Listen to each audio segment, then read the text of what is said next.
प्रेमाचा, आजचा दिवस निरागस बालकांचा, आजचा दिवस चाचा नेहरू जन्मदिनाचा। सूर्याप्रमाणे तेज दिसणारे, चंद्राप्रमाणे शीतल छाया देणारे, धान्याप्रमाणे चमकणारे माझ्या मित्रमैत्रिणींनो, मी आज तुम्हाला पंडित नेहरू यांच्याविषयी छोट्याशा भाषेत सांगणार आहे।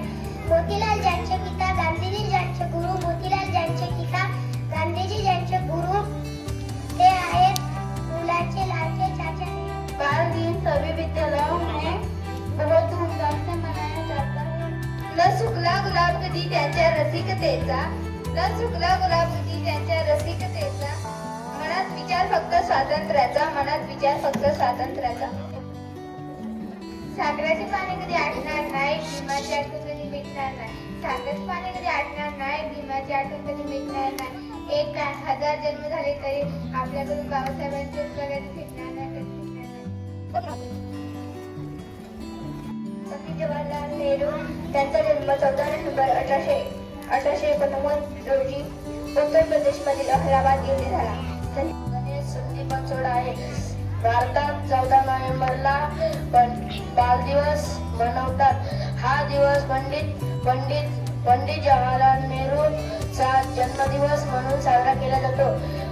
जवाहरलाल नेहरू हे पहिले भारताचे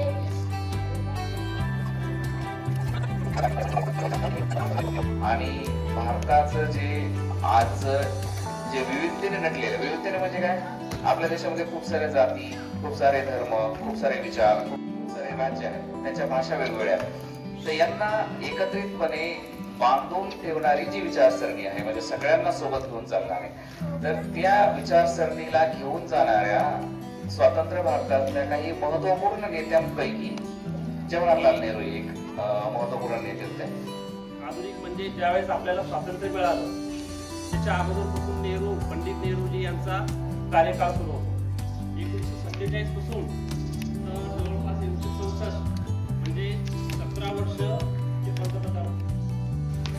आणि त्या काळामध्ये त्यांनी आपल्या भारतामध्ये ज्या पायाभूत सुविधा नव्हत्या आपल्याकडे, त्याच्यासाठी त्यांनी पंचवार्षिक योजना, त्यानंतर भारतीय स्वातंत्र्यात सहभाग घेतला आणि खास म्हणजे आत्मचिंतन केलं ते अहमदनगर, माहिती तुम्हाला, त्या तुरुंगामध्ये त्यांना तुरुंगवास झाला होता त्या काळात।